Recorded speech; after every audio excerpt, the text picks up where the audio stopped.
Mesdames, Messieurs, bonsoir, bienvenue sur Alizé pour votre édition de 19h. Nous sommes le lundi 28 décembre. Le président de région, Harry Chalus, a confirmé cet après-midi que le premier tour de la Coupe Davis de tennis aura bien lieu en Guadeloupe au vélodrome de Gourdeliane à Baie-Mahault.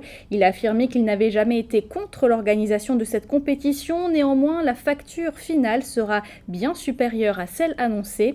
Les détails avec Éric Pommier. 3,2 millions hors taxes, voilà finalement ce que va coûter l'organisation du premier tour de la Coupe Davis en Guadeloupe, compétition prévue du 4 au 6 mars prochain. Mais le nouveau président Harry Chalus a été ferme lors de la conférence de presse de cet après-midi. La participation de la région ne sera que 2 millions, comme initialement annoncé par son prédécesseur Victorin Lurel. Harry Chalus met à contribution l'État et la Fédération française de tennis pour apporter leur soutien financièrement. Et nous avons dit qu'avec 1 million, on ne peut pas organiser une telle manifestation car ça coûtait 4,5 millions. Avec les techniciens, nous avons dû descendre un maximum et nous sommes arrivés à 3,2 millions en espérant que ça n'ira pas encore trop loin. Donc il fallait quand même qu'on passe part à l'État, au gouvernement, au président de la Fédération française de tennis. Et aujourd'hui, nous avons eu un accord pour, vous avez entendu vous-même comme moi, les ministres parler pour dire qu'ils vont nous accompagner, qu'ils prendront le surcoût. Donc, on continue. Ce que nous voulons, c'est un engagement de manière à ce que nous puissions continuer les travaux, surtout qu'à 2 mois, on ne peut pas lancer d'appel d'offres. Il faudrait qu'on puisse travailler sur les marchés existants. Pour le nouveau président Harry Chalus, il n'a jamais été question de dire non à un tel événement, mais il fallait à tout prix évaluer les réelles dépenses à prendre en considération. À lui d'insister en mettant l'accent sur une structure au départ, loin d'être prévue pour une telle manifestation. La spécificité de la Coupe Davis conduira à de nombreuses modifications du vélodrome, comme la réfection des toilettes, la réalisation des cours annexes, l'éclairage et bien sûr d'autres aménagements nécessaires pour être aux normes, comme par exemple encore l'aménagement de nouvelles tribunes. Sur 9000 places que compte le vélodrome, Harry Chalus annonce que seules 2000 places sont aux normes pour recevoir du public. Combien finalement va coûter réellement cette Coupe Davis? Dans l'immédiat, c'est bien la région qui s'engage à avancer les fonds. Et depuis plusieurs jours, l'organisation de cette Coupe Davis en Guadeloupe fait beaucoup parler d'elle. Qu'en était-il ce matin du côté de la Ligue de tennis à Bas-du-Fort au Gosier? Réponse avec Richard Scott-Tamar. À la Ligue de tennis ce matin, Christian Forbin, le président de la Ligue de tennis de Guadeloupe, vaquait simplement à ses occupations habituelles et ne souhaitait pas s'exprimer sur la tenue de la Coupe Davis en Guadeloupe, avant la conférence de presse du président de la région, Harry Chalus. En revanche, le sujet était dans les esprits de tous les amateurs de tennis, habitués des cours de la Ligue. Alors, j'ai très peu suivi les détails financiers. Moi, j'ai suivi ça de très loin. Ma réponse à tout ça, c'est que tout est possible. Tout est possible. Je pense qu'il faut le faire. Il faut le faire. Comme je disais, ça va au-delà des frontières du tennis. Et surtout, je pense que... Alors, je comprends qu'à court terme, c'est un investissement, un gros investissement, avec des gros sacrifices. Mais je pense qu'il faut raisonner aussi à moyen terme, à plus long terme. Je pense surtout si on pense aux jeunes, une réflexion à moyen terme, long terme s'impose. Donc il faut aussi penser en termes de retour et d'impact également dans le futur. Donc moi c'est comme ça que je le vois. Donc après les détails financiers, j'ai très peu suivi. Mais à mon avis c'est un sacrifice certainement, mais il faut après se mobiliser pour le rentabiliser au maximum. Intéressé, oui quand même. Et j'espérais vraiment qu'il y ait une issue positive à l'affaire. Voilà, ce qui est arrivé, tant mieux. Après, j'ai envie de dire, ce sont des enjeux qui se jouent au niveau politique, entre les différentes instances. Nous, en tant que passionnés de tennis, c'est vrai qu'on a eu un petit moment de doute. Maintenant, de savoir que ça va être organisé en Guadeloupe, c'est ce qui compte. Et ce qui est le plus important, c'est que tout le monde s'est mobilisé dans l'intérêt du tennis et dans l'intérêt de la Guadeloupe, parce que c'est vraiment un événement fabuleux pour promouvoir la Guadeloupe, vraiment sur le plan international, parce que c'est vraiment un événement international. Ce soir, tous ces amateurs de tennis sont évidemment soulagés de l'issue finale annoncée par le président du conseil régional. En bref, l'ancien otage martiniquais Thierry Doll a décidé de porter plainte contre l'État pour non-assistance à personne en danger. Prisonnier d'AQMI en septembre 2010 au Niger alors qu'il était ingénieur pour Areva. Thierry Doll souhaite connaître les conditions de son enlèvement mais aussi de sa libération. Le Martiniquais estime que son employeur de l'époque et les autorités françaises n'ont pas suffisamment mesuré les risques encourus par les anciens otages. Politique, les Haïtiens devaient se rendre aux urnes hier pour le second tour des élections présidentielles et législatives, mais il y a une semaine, le Conseil électoral provisoire en Haïti a décidé de les reporter à une date ultérieure. La communauté haïtienne installée en Guadeloupe est mitigée sur la question. Le reportage de Patrick Curie. Moïse Jouvenel, candidat soutenu par le parti du président Martelly, est à l'origine d'une nouvelle impasse politique haïtienne. Placé en tête du premier tour de la présidentielle, selon les résultats proclamés par le Conseil électoral, sa victoire semblerait-il programmée par le pouvoir et contestée par la quasi-totalité des autres candidats, en particulier par Jules Célestin, placé second et donc l'adversaire qu'il devait affronter ce dimanche au second tour. Depuis cette proclamation des résultats, de nombreuses manifestations violentes ont eu lieu en Haïti, dans la capitale Port-au-Prince et dans d'autres villes. Toute l'opposition au pouvoir de l'actuel président Michel Martelly conteste les résultats et dénonce des fraudes massives. Une pression qui a conduit le Conseil électoral à renvoyer le second tour. La diaspora haïtienne installée en Guadeloupe a un avis plutôt mitigé sur la question. Haïti n'a pas fait élection, Martelly n'a pas fait élection, Martelly fait sélection. Parce qu'il sélectionne une série de hommes qui sont des hommes criminels dans le pays d'Haïti. C'est lui qui pour le gouverner, pour nous créer un groupe Makout encore dans le pays. Comme lui-même, il y a 16 ans, il a 4 Makout à Inamen. Et le peuple n'a pas tenu d'autre choix, c'est lui-même le peuple a choisi, il mettait comme président. Eh bien, il vient là, il vient violer la constitution du pays. Ils font élection Makout. Les Haïtiens n'ont pas jamais une bonne entente vraiment. Parce que pour l'élection, c'est une élection bien passée. Mais lorsqu'il y a une élection, c'est comme 4 candidats. Comme on t'a vu pour pourcentage là, vous le distribuez. C'est la tendance là. Il y a un paquet de candidats qui ont tendance à une seule partie qui c'est parti Lavalas là. La partie Lavalas là, on donne même une grosse division. C'est justement l'autre qui sortit l'autre parti, comme il a parlé, il a tout jeté boulette rouge sur le président de la République là. Mais c'est normal. Parce que si c'est le président, Haïti gagne visible sur tout niveau. Mais comme on voulait, même si ils ont dit, ils ont retiré le candidat président, pas de problème. Mais il y a 8 personnes qui disent qu'ils ont gagné. Est-ce qu'il y a une élection qu'a fait? C'est 2 personnes. Mais 8 personnes disent bon, pas de problème non. Le problème, ce n'est pas un problème d'élection, c'est un problème haïtien que l'il y a. Ouais, ça veut dire là, c'est un problème haïtien, les gens assoiffés pour voir, c'est là pour faire deal, c'est là pour voler, pour faire toute qualité de bagaille. Pour l'heure, aucune date pour le second tour n'est fixée. Plus que jamais, Haïti s'enfonce dans la crise électorale.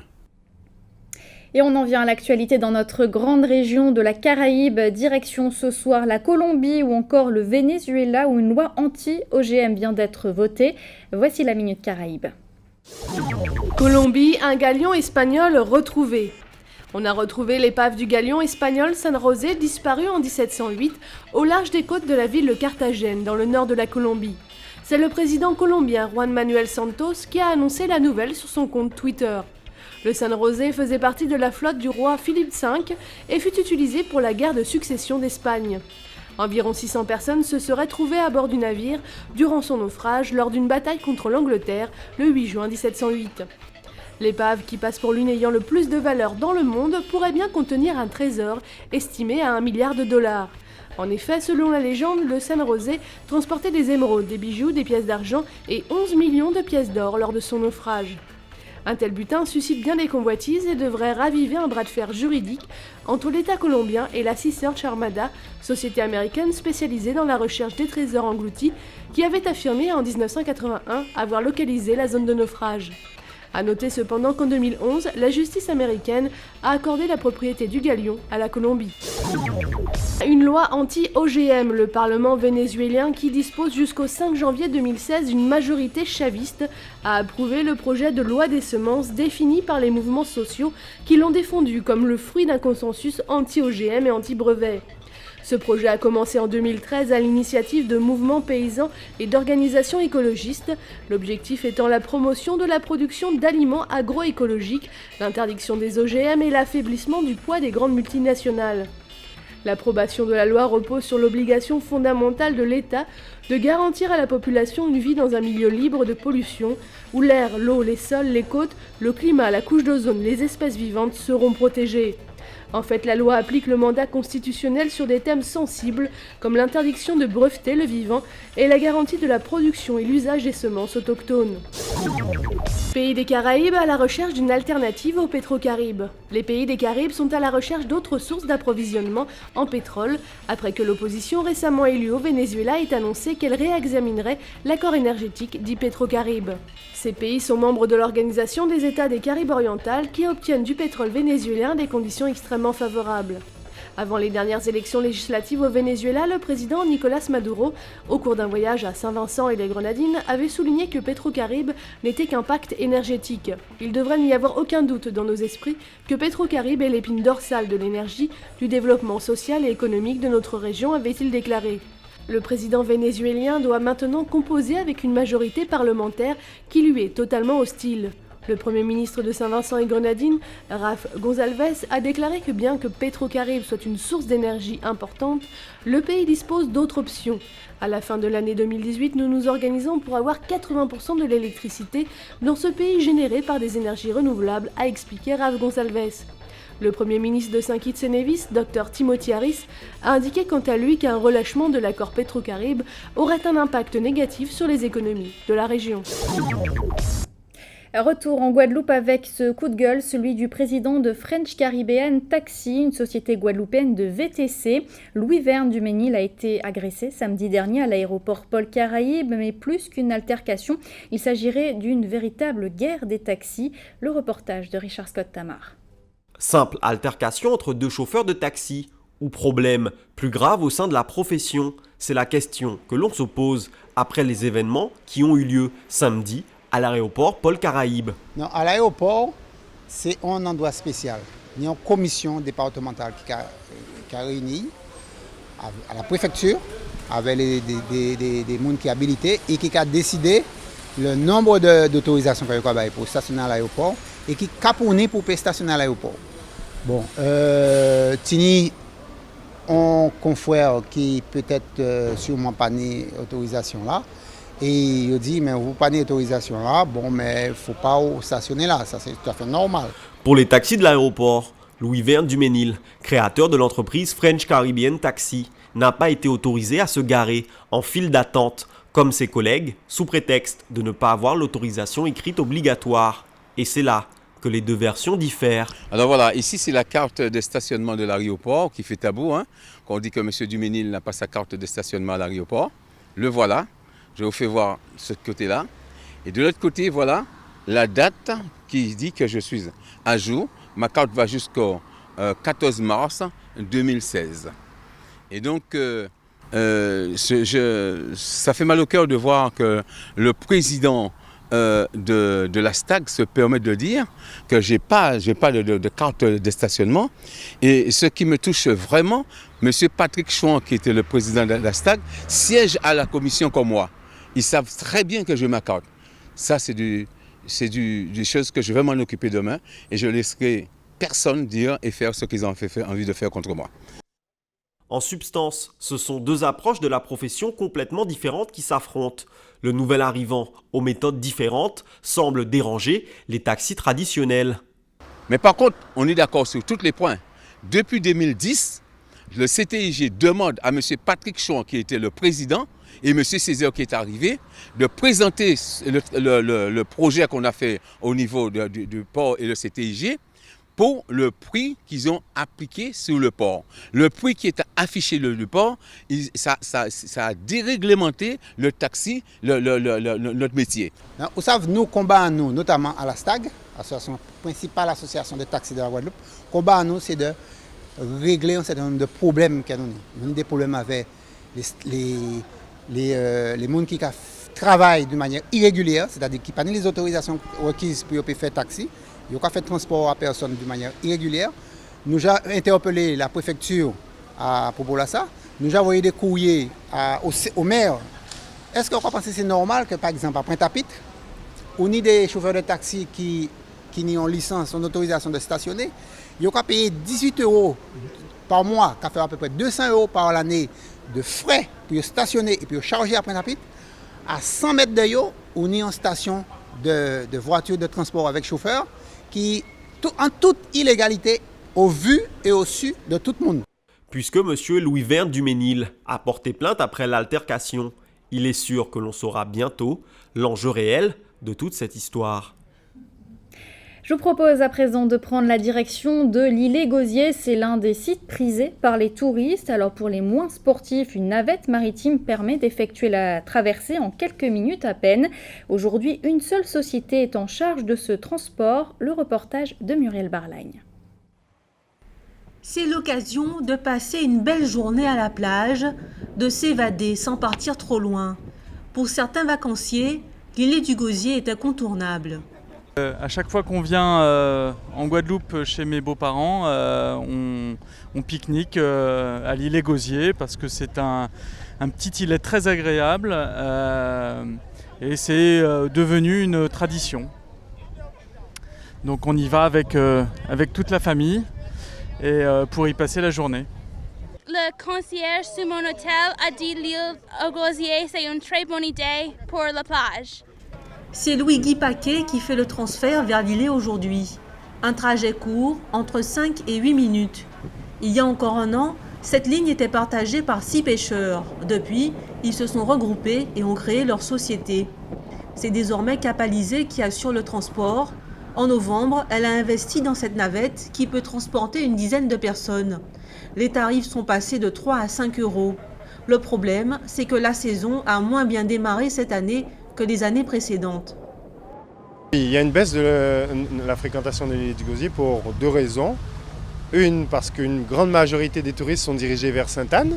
Donc on nous a dit qu'il y a des animations où on propose langouste à 15 €, donc ce qui fait que beaucoup de touristes sont emmenés vers Sainte-Anne. Et également le Memorial Act qui détourne énormément de touristes comparé à l'année passée où on avait une plus grande affluence de touristes dans notre zone. Selon Louis-Guy, il y a 50 à 100 touristes de moins cette année. En ce moment, ce sont surtout les Guadeloupéens en vacances de Noël qui affluent. En ce 28 décembre, les catholiques pratiquants guadeloupéens se sont rendus à la messe aujourd'hui pour célébrer la Saint-Innocent. Ce jour-là, dans la tradition catholique, les enfants reçoivent une bénédiction. C'était le cas ce matin à l'église du Rézé. Le reportage de Patrick Curie. La messe des Innocents ou des Saints Innocents est célébrée depuis le IIe siècle à la mémoire des enfants victimes de la fureur du roi Hérode qui désirait tuer Jésus. À l'église du Saint-Michel du Rézé, de nombreux paroissiens sont venus avec leurs enfants qui, aujourd'hui, avaient le droit de venir avec leurs jouets et même vaquer à leur occupation dans l'église. Quand Jésus est né, il y a des siècles et des siècles, il y a les mages qui ont été rendre visite à l'enfant Jésus. Et bien sûr, ils sont passés par le roi Hérode. Et le roi Hérode leur avait dit, quand vous aurez trouvé l'enfant, revenez me voir pour que moi aussi j'aille aussi le rendre visite. Mais en songe, ils ont appris qu'il ne fallait pas qu'il repasse par Hérode parce que Hérode était un roi méchant. Hérode, voyant que les mages ne sont pas venus le voir, a fait tuer tous les enfants pour promener jusqu'à 2 ans, tous les enfants de sexe masculin. À la fin de la messe, les enfants reçoivent la bénédiction et un morceau de pain béni pour qu'ils aient toujours la santé et n'aient jamais faim. La cérémonie, c'est-à-dire le pain, elle nous rappelle Bethléem parce que Bethléem même signifie la maison du pain. Donc alors, pour toujours donner, pour que les enfants aient toujours la santé, pour que les enfants aient toujours du pain, donc alors, on donne une gâterie, un bout de gâteau, des biscuits ou du pain, parfois aussi on donne du jus. Et l'essentiel, c'est toujours la joie de Noël, et les enfants aiment ça, le partage. Oui, parce que vu que j'ai un petit-fils, donc c'était important pour moi de l'emmener à la messe aujourd'hui. C'est une messe que j'aime beaucoup et c'est pour les enfants qui sont délaissés, ils n'ont pas de famille, ils n'ont pas de mère. Ça m'a fait plaisir de venir à cette messe-là.